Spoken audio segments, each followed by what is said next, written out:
Joining us now is our economics and business editor, Liam Halligan. So this debanking saga is more widespread than perhaps we realised. But why? You see, why? I mean, we know the Nigel Farage story and why he thinks he was debanked and whatever it is.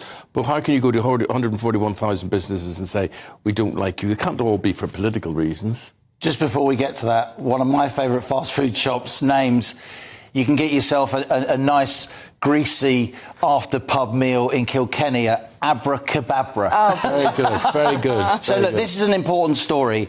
Many people listening to GB News, watching GB News, will either work for a small firm or be running a small firm.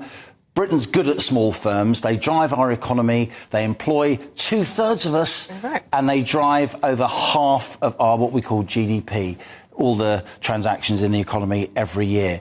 And we all remember what happened to our colleague Nigel Farage, and it's happened to many people, where banks have just taken away an account for a certain reason.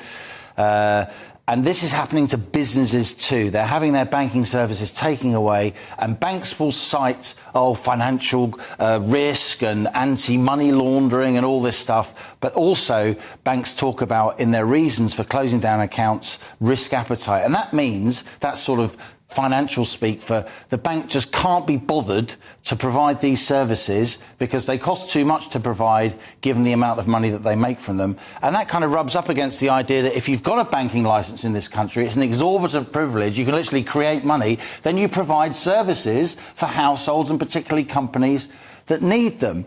And a lot of good work goes on in Parliament among the select committees. These are groups of MPs, cross-party, not fighting each other, but investigating issues.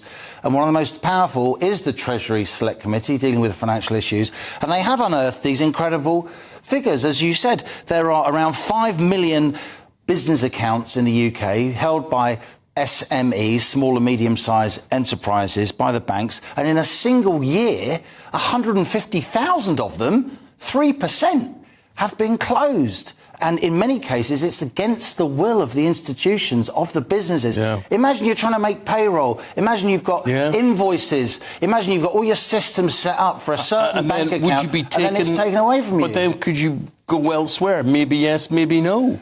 Well, look, the individual banks concerned, and the big four high street clearing banks, they dominate the SME market. They also, they're being reasonable. We should make that clear. But for many of the men and women running the small businesses, for many of us working for those small businesses, and I've said 2/3 of us work for businesses with less than 100 employees, often run by families, so what we call mom and pop businesses.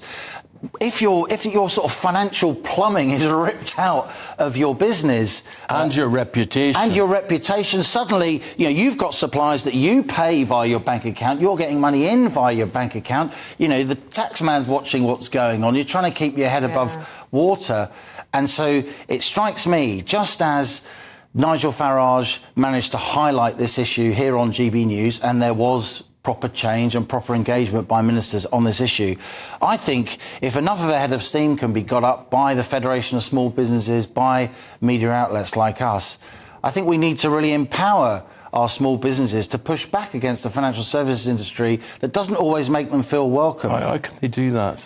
Well, by publicity, by getting politicians to say to the banking sector, look, you've got certain obligations given that you have banking licences, and also we need to explore this question of how small businesses get their finance. We're not very good in this country at banks lending to small businesses so they can expand. But banks now have to take into account, if they carry out this action and they debank somebody, there could well be a consequence, and that consequence will certainly have bad publicity associated with it. Well, at the moment, the banks are acting within the law. There's no question that they're not. I'm not accusing them here of doing anything that is legally wrong in any way whatsoever. But I think there's a moral issue here. If you have a banking licence in this country, it's a big privilege, as I've said. There should be certain universal service obligations, not just to individual households, but also to small firms. Well, listen, if that is you, if you have been affected by this, if you are one of those small businesses, Liam wants to hear from you. You can get in touch the usual way at GBNews.com. But in the meantime, you're debanked. You're finished. I'm off for an abracadabra. OK.